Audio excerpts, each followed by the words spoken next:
Maintenant, on a créé un bloc, d'accord? Donc, je peux ajouter un autre bloc. Donc, je peux cliquer ici. Par exemple, comme on a dit tout à l'heure, le cas de bloc compose.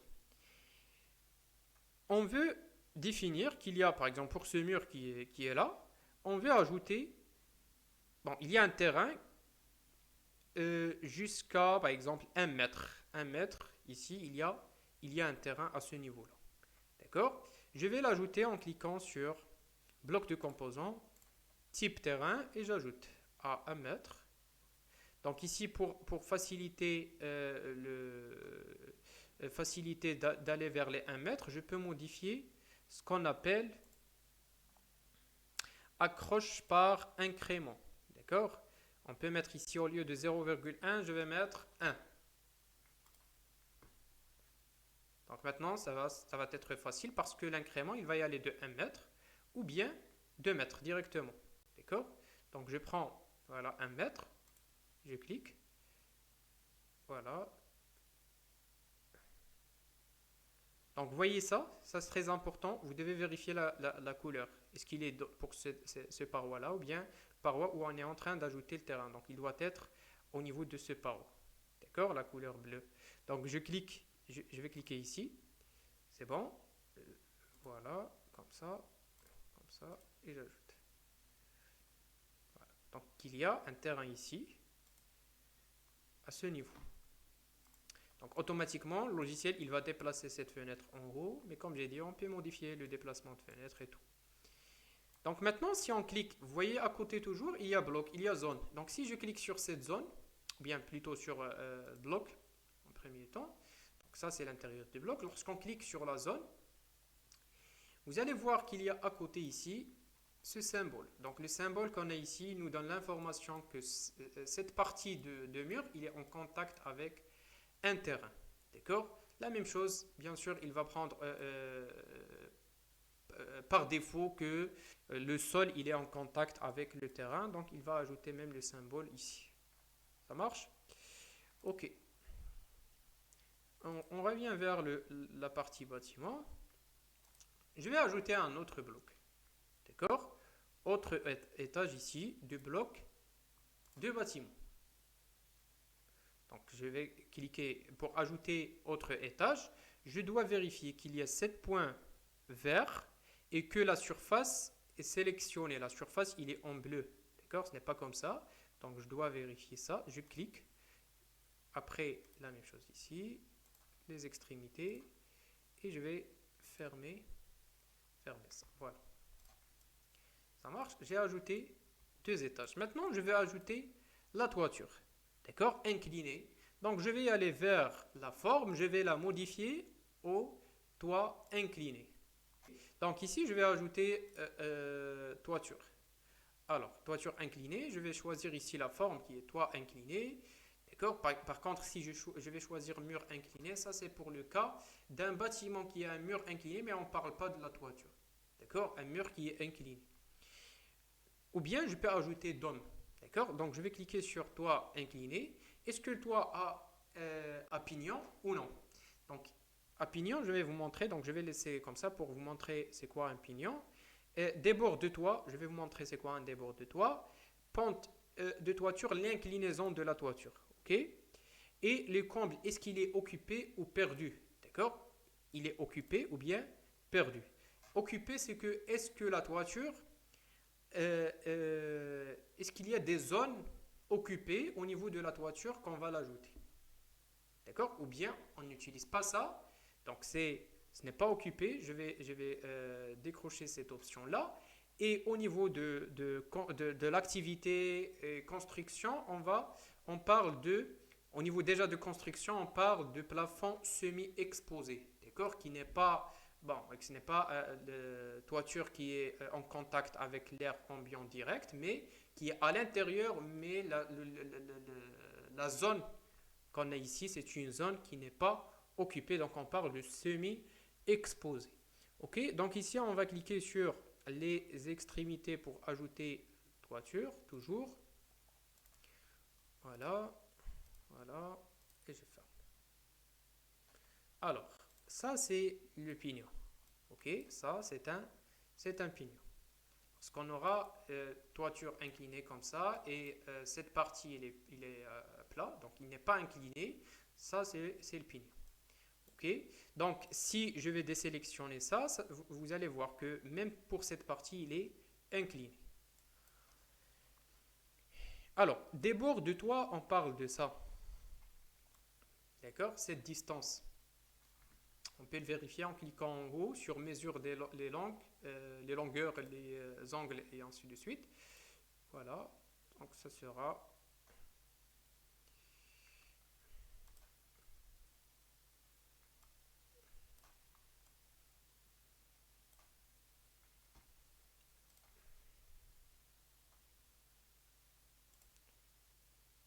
Voilà. Vous voyez ici la valeur, il est à 0,3. La distance entre là et là. Donc c'est le débord de la toiture. Ça marche. Donc ici, on a ajouté toiture inclinée. Je peux par exemple ajouter les fenêtres sur cette toiture. D'accord? À ce niveau-là, je peux utiliser par exemple les blocs de contour pour faciliter la tâche. Bon, ce n'est pas juste pour faciliter la tâche, mais déjà on peut pas les faire sans bloc de contour. Donc si je clique sur, voilà, je vais cliquer sur ajouter un nouveau bloc. Je vais choisir un bloc de contour. Je vais aller ici.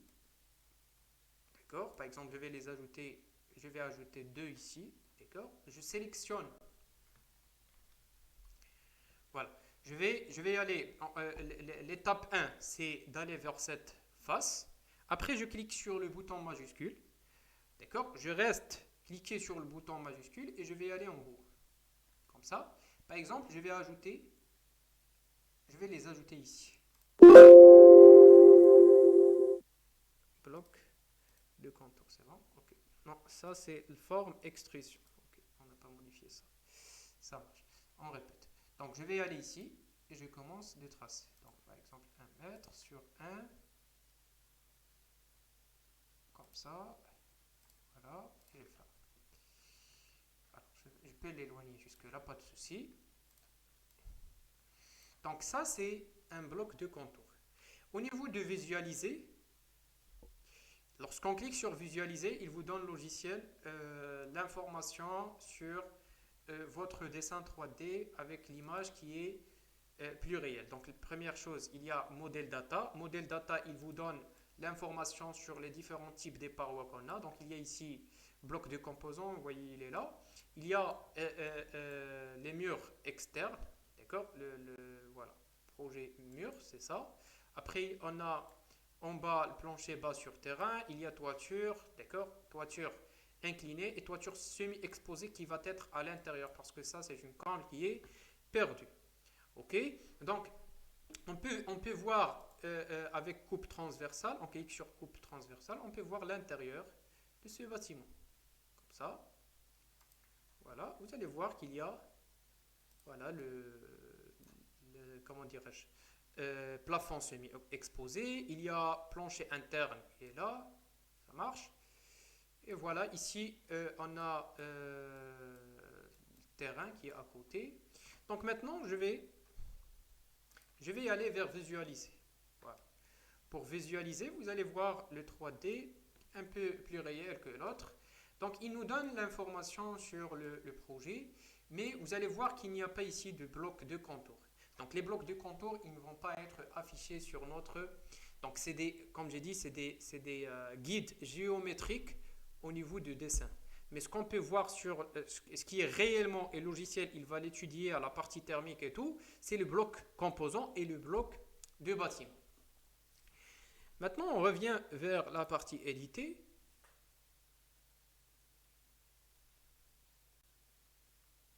Voilà. Donc, je vais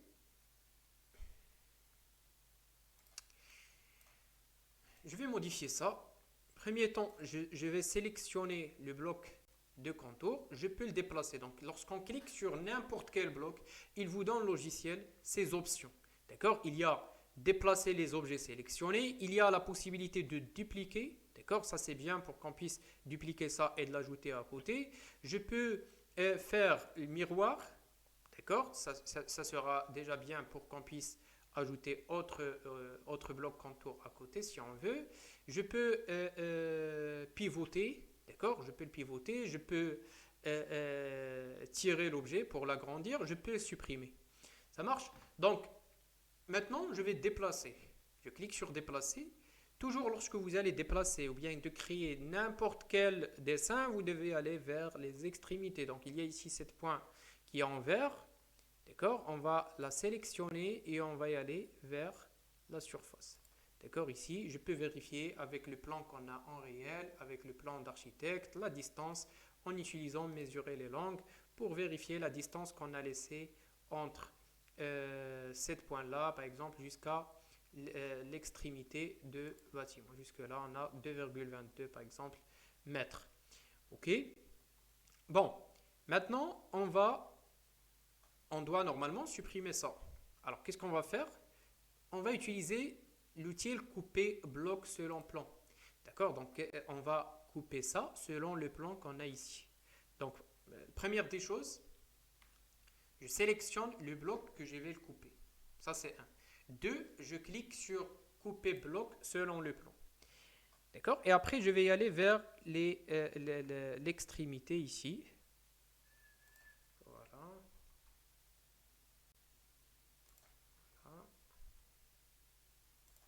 Voilà, c'est bon. Donc, vous voyez, il y a deux couleurs. Maintenant, on doit cliquer.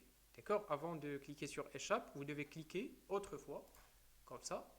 Et on aura deux surfaces. Donc, lorsqu'on clique maintenant sur le bloc de contour, vous allez voir qu'il y a deux surfaces. D'accord? Celle qu'on a coupée et l'autre. D'accord? La suite. Donc, je vais supprimer ça. Je sélectionne le bloc de contour. Je vais cliquer sur supprimer. Supprimer sur clavier ou bien vous pouvez cliquer en haut sur supprimer. Je clique sur oui. Je peux vérifier est-ce que c'est bien déplacé sur cette toiture. Je peux sélectionner, de cliquer sur déplacer. C'est bon.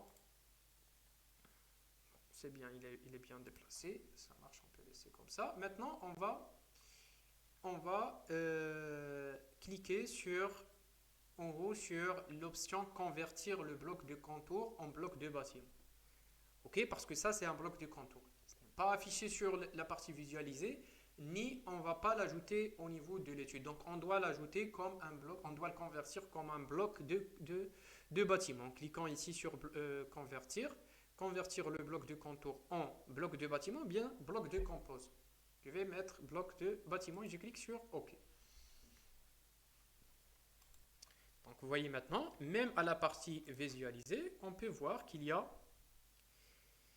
ce bloc. D'accord? Il est là. Voilà. Maintenant, je veux... Normalement, ça sera mieux avant de le convertir. Avant de le convertir, de mettre... donc on peut le dupliquer ou bien on peut même faire ça maintenant. On peut sélectionner, de cliquer sur dupliquer ou bien on peut utiliser l'effet de miroir. Donc je peux dupliquer ça. Voilà.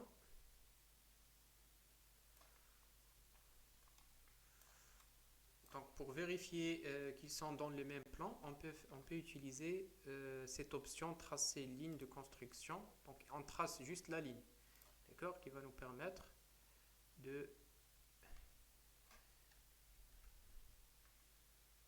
voilà, je trace cette ligne. C'est bon, on peut laisser la ligne. Après je clique sur échappe, ça marche. Je sélectionne le bloc, voilà, et je vais le déplacer.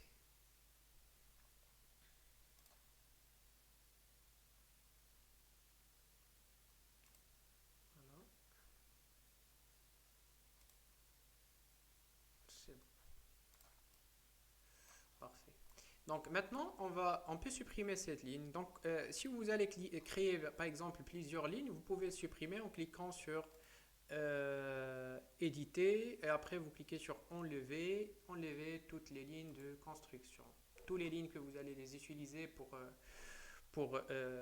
faciliter de tracer des dessins et tout, on peut les supprimer de cette manière. Donc maintenant, on peut ajouter par exemple des ouvertures. Pour les ouvertures et tout, on peut les ajouter de cette manière. Par exemple, je vais aller vers le bloc 1. Je vais aller vers, bon, déjà, première des choses, on peut tracer des zones. D'accord? Donc, lorsqu'on clique sur bloc, je peux ajouter des zones. Donc, maintenant, on est dans le bloc 1. Alors, pour ajouter des zones, il y a en haut dessiner des cloisons. Donc, je clique sur dessiner des cloisons et je vais sélectionner le point où je vais commencer de tracer le cloison. Voilà. Je vais définir la longueur de mur interne et je ferme. Donc, à chaque fois que je ferme, on aura des zones. Donc, zone 1, zone 2. À côté, il y a dessiner un périmètre vide. Si on a un périmètre vide à l'intérieur de notre bâtiment, on peut utiliser ça. Ça marche. Donc, un périmètre vide, ça sera comme ça. Par exemple, il y a cette partie qui est vide. Voilà. Vous voyez, donc ça va être de cette manière. Donc, on ne va pas l'ajouter. Je peux revenir en arrière. Voilà. Donc, on a ici zone 1, zone 2. Je peux ajouter des autres zones de la même manière en cliquant sur dessiner des cloisons.